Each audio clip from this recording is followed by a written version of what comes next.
여러분의 어깨 캡틴 숄더가 지켜드리겠습니다.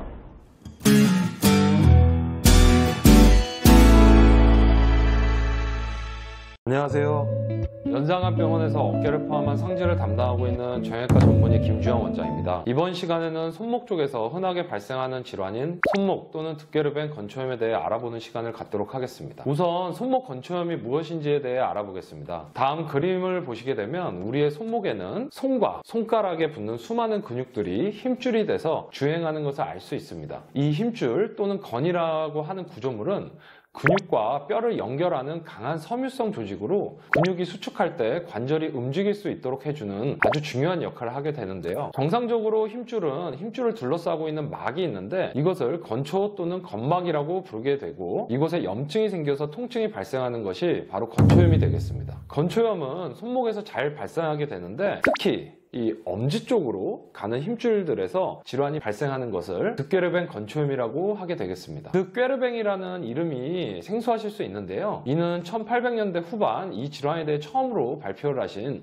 스위스 의사 선생님 이름을 따서 붙여지게 되었습니다. 우선 해부학적 구조물들을 보겠습니다. 다음 그림을 보면 손목 등 쪽으로 여러 구획으로 분리되어 있는 힘줄들을 볼 수 있습니다. 이들은 모두 손가락을 펴주거나 손목을 등 쪽으로 꺾어주는 역할을 하게 되고 모두 이 손목 쪽에서 신근지대라고 하는 섬유띠로 덮여 있습니다. 손목 등 쪽에는 총 6개의 편건 구획들로 공간들이 나뉘어져 있으며 이 중 첫 번째 구획으로 2개의 힘줄이 지나가게 됩니다. 이들은 모두 엄지 쪽으로 주행하게 됩니다. 저처럼 엄지를 들어보시면 튀어나와 있는 힘줄들이 보이게 됩니다.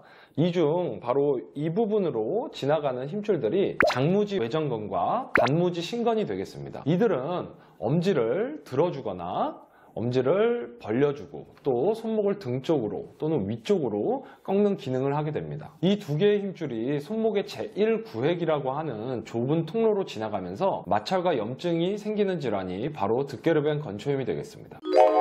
득괴르벤 건초염은 손목을 과하게 쓰거나 엄지손가락을 무리하게 사용하는 경우 발생한다고 알려져 있습니다. 엄지와 손목을 과하게 쓰게 되면 처음에는 힘줄에 염증이 생기게 되고 2차적으로 힘줄 막을 따라 염증이 퍼지게 되는데 이것이 만성화되면 건막 자체도 두꺼워지게 되면서 점점 악화될 수 있겠습니다. 득괴르벤 건초염은 대표적으로 다음과 같은 분들에서 흔하게 발생할 수 있습니다. 우선 아기를 자주 앉는 산모분들, 스마트폰을 오래 잡고 사용하시는 분들, 요리나 설거지, 미용, 건설 등과 같이 엄지손가락이나 손목을 이용한 작업을 많이 하는 직업군들, 그리고 골프, 테니스, 헬스 등의 운동을 즐기는 분들에게서 호발하게 됩니다. 또한 이 외에도 힘줄과 힘줄을 둘러싼 구획에 해부학적 변형이 있는 환자분들에서도 발생할 수 있겠습니다.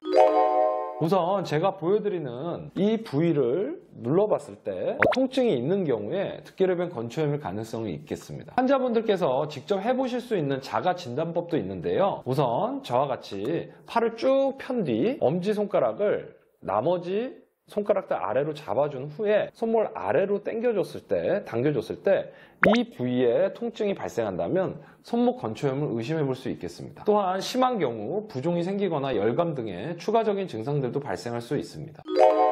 병원에 오시게 되면 우선 신체 진찰을 하게 되면 기본적으로 손목 엑스레이 촬영을 하게 됩니다. 엑스레이를 통해 힘줄 주변의 석회라든지 관절염 등의 다른 질환들과 어느 정도 감별하게 되겠습니다. 만일 치료를 하였는데도 계속 재발하거나 증상이 심한 경우에는 MRI와 같은 정밀 검사가 필요할 수도 있겠습니다.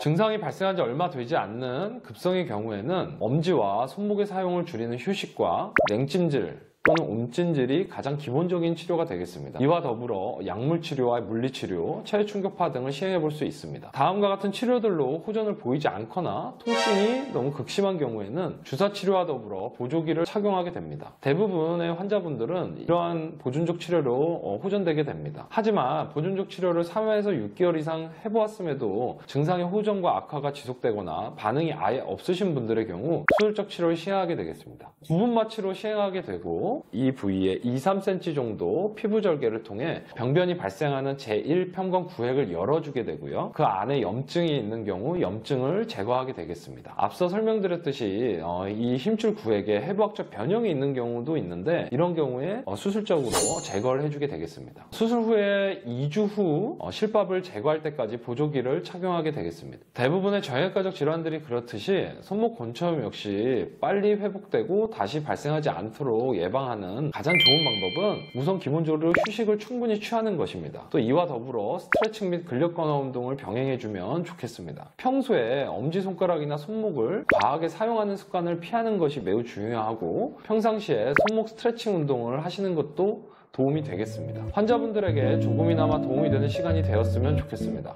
시청해주셔서 감사합니다.